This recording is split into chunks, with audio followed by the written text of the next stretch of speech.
qophaa'isee dhaguutti argee wal baradheen gaafadhee makaasee hafteen qabdu uumaan badhaafamtee waa cufti ishee raajiidhaa miidhagnisee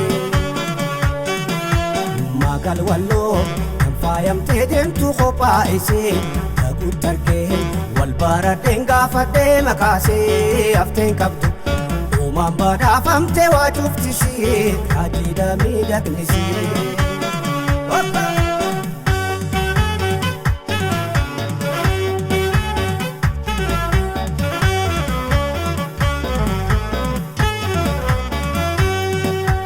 Magal walloo kalloo mudhii sonsaa miidhagasii meeqamiin ibsaa miidhagasii oftee takkaan qabdu uumaa uumaan badhaafamte guutuun namaa. Magal walloo kalloo mudhii sonsaa miidhagasii meeqamiin ibsaa miidhagasii oftee takkaan qabdu uumaa uumaan badhaafamte guutuun namaa. Dhaguutti argeen na heedii danda'ee waan hin baheef tokkorraa wallaalee na eeggitee sumni jaalalaatiin takaalamee lafee haadasiitiin.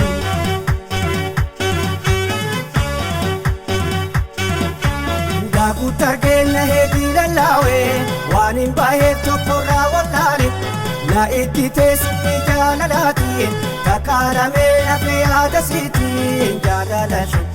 Anshiitii fi dhaabee maalnaa wayyaa shooran kaawee nafa facaatee gaa'onneen tiyyaa namiidhayaan halkanii guyyaa nabootee galtee onnee tiyyaa faana ergee naafee kophaa tiyyaa.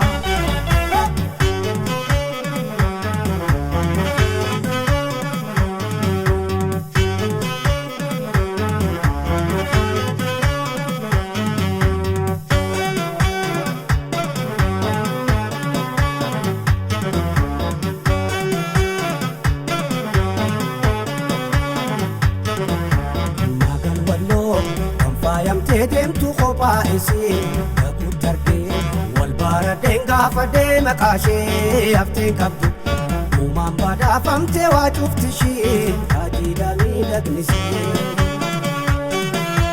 Magal walloo kan faayamtee deemtu qophaa'isee dhaguutti argee wal baradheen gaafadhee makaashee hafteen qabdu uumaan badhaafamtee waa cufti ishee raajiidhaa miidhagnisee.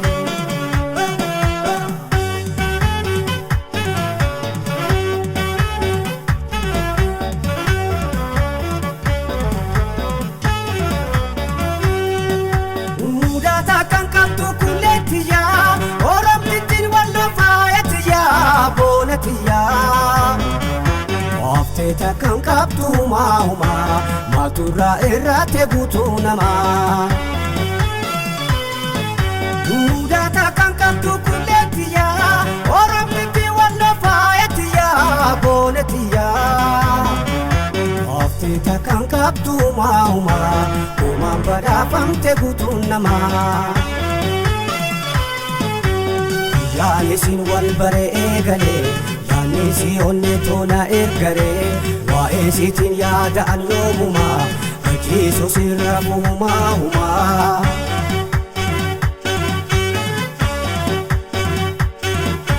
Dhaabaaf dhaabbanni si hafteen qabdu kulli si kana akka aduu ifu ijji lameen ji'a goobanaati ilkaan addeenye ka'aannaniiti keessa sirra badadalee hamma rifeensatti.